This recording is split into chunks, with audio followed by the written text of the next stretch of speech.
Chapter number 16 का topic 9 है series resonance circuit that is RLC series resonance circuit. इसमें are एक register है और एक रजिस्टर है जिसकी रेजिस्टेंस आर है, एक इंडक्टर है जिसकी इंडक्टेंस जो है एल है और एक कैपेसिटर है जिसकी कैपेसिटेंस सी है।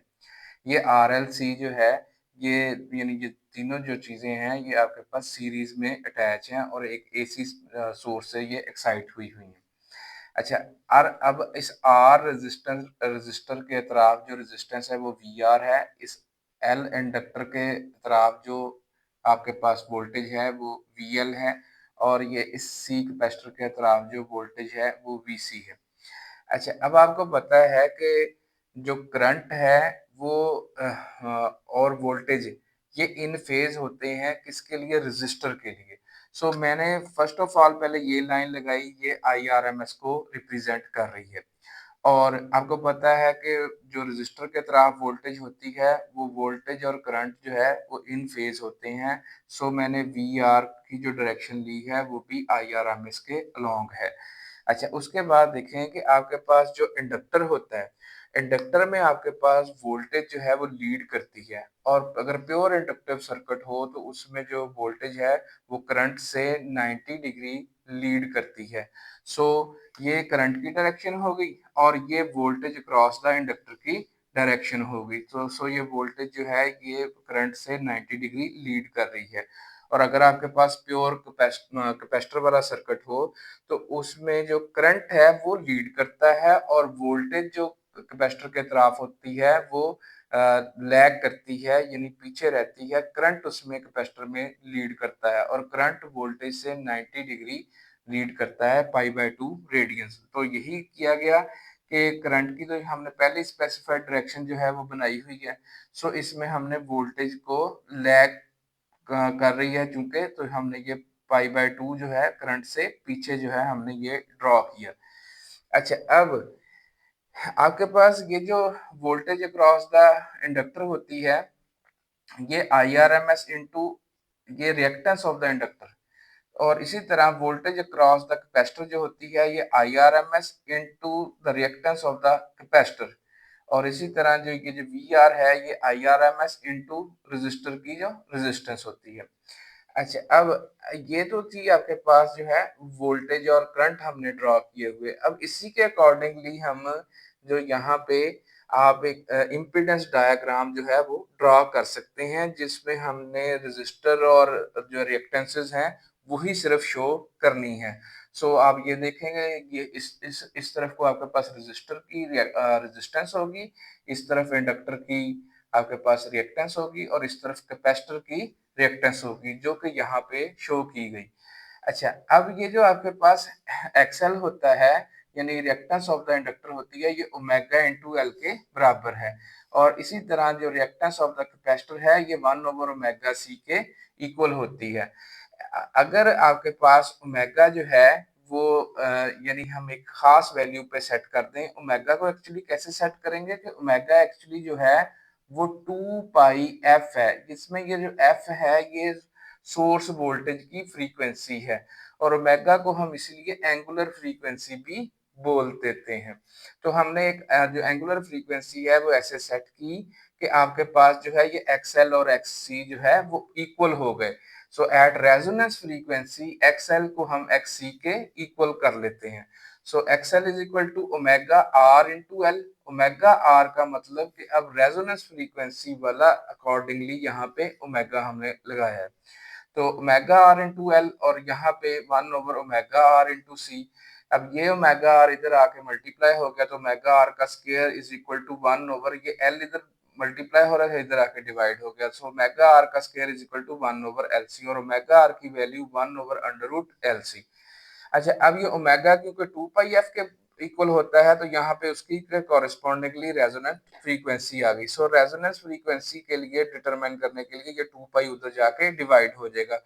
सो ये वो फार्मूला है कि जिस पे हम कर सकते हैं कि रेजोनेंस फ्रीक्वेंसी फाइंड कर लें और उस रेजोनेंस फ्रीक्वेंसी का सोर्स अगर लगाएं, ठीक है, तो आपके पास ये जो XL और XC होंगे ये इक्वल होके एक दूसरे को कैंसल आउट कर देंगे। जब ये एक दूसरे को कैंसल आउट कर देंगे, एट रेजोनेंस फ्रीक्वेंसी पे ये काम होना है और फिर आपके पास ये जो सर्किट होगा, ये आपके पास एक रेजिस्टिव सर्किट बन जाएगा।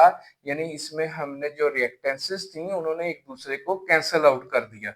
अच्छा, अगर रेजोनेंस फ्रीक्वेंसी से ज्यादा फ्रीक्वेंसी हो, ठीक है, यानी अगर रेजोनेंस फ्रीक्वेंसी से ज्यादा फ्रीक्वेंसी होगी तो आपके पास ये जो ओमेगा की वैल्यू होगी ये भी ज्यादा होगी। आप देखें क्लियरली कि अगर आपके पास यहाँ पे ओमेगा की वैल्यू ज्यादा हो तो उससे एक्सएल जो है वो इंक्रीज हो जाएगा और ओमेगा की वैल्यू ज्यादा होने से एक्ससी डिक्रीज हो जाएगा। सो अगर आपके पास ओमेगा जो है वो आपके पास जो रेजोनेंट फ्रीक्वेंसी वाली एंगुलर फ्रीक्वेंसी है उससे ज्यादा हो, यानी आपके पास फ्रीक्वेंसी रेजोनेंस फ्रीक्वेंसी से ज्यादा हो, तो देन आपके पास जो है एक्सएल इंक्रीज हो जाएगा और एक्ससी जो है वो डिक्रीज हो जाएगा। आपको ये जो वेक्टर्स हमने यहाँ पे शो किए हैं रिएक्टेंसेस के, वो यहाँ पे शो कर रहे हैं कि एक्सएल जो है वो मच लार्जर देन एक्ससी है और ये काम कब होना है, जब आपके पास जो फ्रीक्वेंसी है वो रेजोनेंस फ्रीक्वेंसी से ज्यादा होगी। तो फिर ये जो आपका सर्किट है ये आपके पास आरएल सर्किट के तौर पे बिहेव करेगा। अच्छा, अगर आपके पास जो फ्रीक्वेंसी है वो कम हो रेजोनेंस फ्रीक्वेंसी से, तो यहाँ पे जब आपके पास फ्रीक्वेंसी कम होगी उसके अकॉर्डिंगली ओमेगा भी कम होगा और आपके पास एक्सएल की वैल्यू डिक्रीज हो जाएगी और और फ्रीक्वेंसी डिक्रीज होने से ओमेगा डिक्रीज होने से आपके पास एक्ससी की वैल्यू बढ़ जाएगी।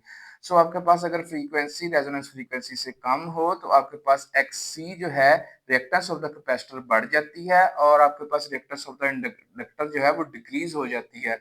उस वक्त ये जो सर्किट है ये आरसी सर्किट के तौर पे बिहेव करता है।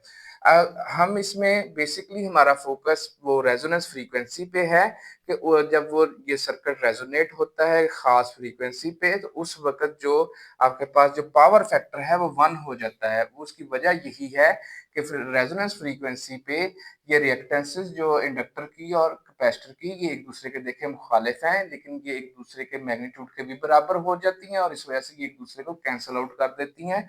तो आपके पास सर्किट जो है प्योरली रेजिस्टिव हो जाता है। तो फिर आपके पास जो है वीआरएमएस और आईआरएमएस जो है वो इन फेज हो जाते हैं और आपके पास जो पावर फैक्टर है वो 1 हो जाता है, यानी कॉस थीटा की वैल्यू जो है वो 1 के इक्वल हो जाती है और थीटा आपके पास 0 हो जाता है क्योंकि ये रिएक्टेंसेस ने एक दूसरे को कैंसल आउट कर दिया है।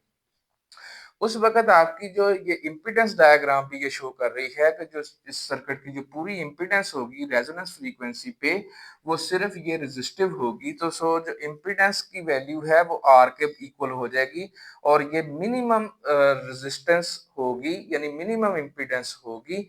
ठीक है, तो आप उस वक्त जब आप इस रेजोनेंस फ्रीक्वेंसी पे जब इसकी इम्पीडेंस मिनिमम हो जाएगी और वो आर के इक्वल हो जाएगी तो आपके पास जो सर्किट में जो फ्लो होने वाला करंट है वो मैक्सिमम यानी पीक पे जाएगा।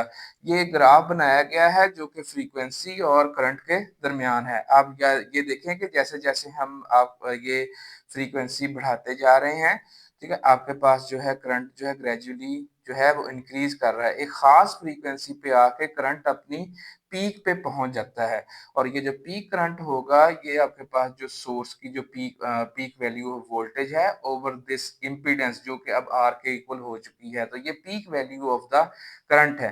अब अगर हम फर्दर फ्रीक्वेंसी बढ़ाएंगे तो आपके पास जो है जो सर्किट की जो इम्पीडेंस होगी वो फिर से बढ़ना शुरू हो जाएगी, यानी पहले इम्पीडेंस ज्यादा थी वो कम हो के आपके पास आर के इक्वल आ गई, देन आप फ्रीक्वेंसी और बढ़ा रहे हैं तो वो फिर इम्पीडेंस जो है वो बढ़ना शुरू हो गई जिसकी वजह से करंट जो है वो फिर से रिड्यूस हो जाएगा।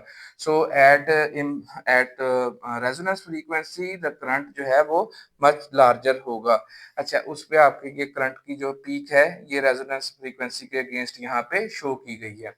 अच्छा, इसमें आपके पास एक और बात ये है कि एट रेजोनेंस फ्रीक्वेंसी ये जो आपके पास ये वोल्टेजेस हैं अक्रॉस सी कैपेसिटर के अतराफ और अक्रॉस आर रजिस्टर के अतराफ ये much larger than the source voltages हो सकती हैं। जैसे यहाँ पे हमने शो किया कि ये जो वी एल है और वी सी है ये काफ़ी लार्ज हो सकती हैं, लेकिन वो क्योंकि एक दूसरे को कैंसिल आउट कर देंगी, ठीक है, इस वजह से यही यही यही बताना मकसूद था कि ये जो रेजोनेंस फ्रीक्वेंसी पे ये जो आपके पास वीआर है और वीसी है, ये may be much larger than the source voltage, लेकिन उसका कोई फर्क नहीं पड़ेगा क्योंकि ये एक दूसरे को कैंसल आउट कर देंगी। Hopefully answered the question.